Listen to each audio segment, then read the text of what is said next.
నమస్తే, welcome to IDTV. నేను KV. IDTV మన ఉనికి మన వాణి. పుష్ప 2 వివాదం అల్లు అర్జున్ను అంత త్వరగా వీడేలా కనిపించట్లేదు. ప్రస్తుతం హైకోర్టు మంజూరు చేసిన 4 వారాల బెయిల్పై ఇంట్లో ఉన్న ఆయన మళ్లీ జైలుకు వెళ్లే పరిస్థితులు ఏర్పడే అవకాశం ఉంది. బెయిల్ను రద్దు చేయాలని కోరుతూ పోలీసులు సుప్రీంకోర్టును ఆశ్రయించేందుకు ఆలోచనలో ఉన్నట్టు తెలుస్తోంది. అదే జరిగితే అప్పుడు ఏం చేయాలనే దానిపైన అల్లు అర్జున్ కోటరీ ఇప్పటి నుంచే ప్లానింగ్ చేస్తున్నట్టు ఓ సమాచారం అయితే అందుతోంది. ట్విస్టుల మీద ట్విస్టులతో ఎమోషనల్ థ్రిల్లర్ సినిమాను తలపిస్తున్న పుష్ప 2 తొక్కిసలాట వ్యవహారం రోజుకో మలుపు తీసుకుంటోంది. ఇప్పటికే చిక్కడపల్లి పోలీస్ స్టేషన్కు వెళ్లి విచారణకు హాజరైన సినీ నటుడు అల్లు అర్జున్ మళ్లీ అరెస్ట్ కావాల్సిన పరిస్థితులు ఏర్పడతాయంటూ తెలుస్తోంది.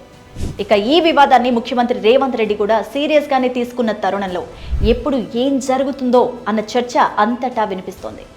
అసెంబ్లీలో ఎంఐఎం సభ్యులు అక్బరుద్దీన్ అడిగిన ఓ ప్రశ్నకు సీఎం రేవంత్ ఇచ్చిన సమాధానం ఉభయ తెలుగు రాష్ట్రాలను ఆశ్చర్యానికి గురిచేస్తోంది.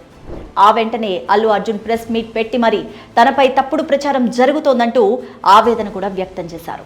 అంతేకాకుండా ఇప్పటికే బన్నీ 2 ప్రెస్ మీట్స్ పెట్టాడు.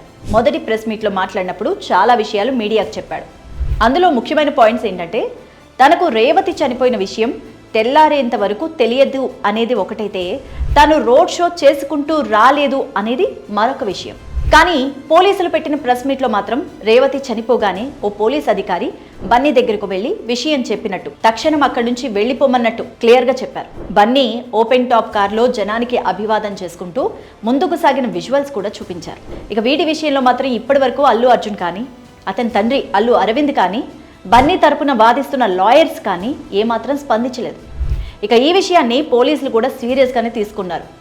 బన్నీ బెయిల్ని రద్దు కోరుతూ సుప్రీంను ఆశ్రయిస్తే పోలీసులు ఇవే విషయాలను స్ట్రెస్ చేసే ఛాన్సెస్ కూడా ఉన్నాయి. మరోవైపు ఓ మహిళ చావుకు కారణమైన ఈ ఘటనలో బాధిత కుటుంబానికి న్యాయం చేయాలన్నదే తమ లక్ష్యమంటూ ప్రభుత్వ పెద్దలు కూడా చెప్తున్నారు.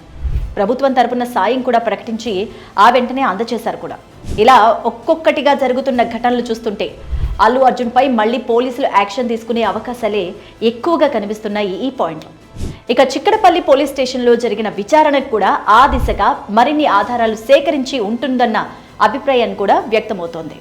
మరి ఈ కారణంగానే బన్నీ మళ్లీ ఊచలు లెక్కబెట్టాల్సిన పరిస్థితి కలుగుతుందన్న టాక్ అయితే బలంగా వినిపిస్తోంది. ఒకవేళ ఆ పరిస్థితి వస్తే ఎలా ముందుకు వెళ్ళాలి అనే దానిపైన బన్నీ కోటరీ ప్లానింగ్ చేస్తున్నట్టుగా సమాచారం కూడా అందుతోంది. మరి ఏ విషయంలో మీ అభిప్రాయాన్ని కామెంట్ సెక్షన్లో కామెంట్ చేయండి. స్టోరీని లైక్ చేసి షేర్ చేయండి. మరిన్ని వీడియోస్ కోసం ఐడిటీవీని సబ్స్క్రైబ్ చేయండి.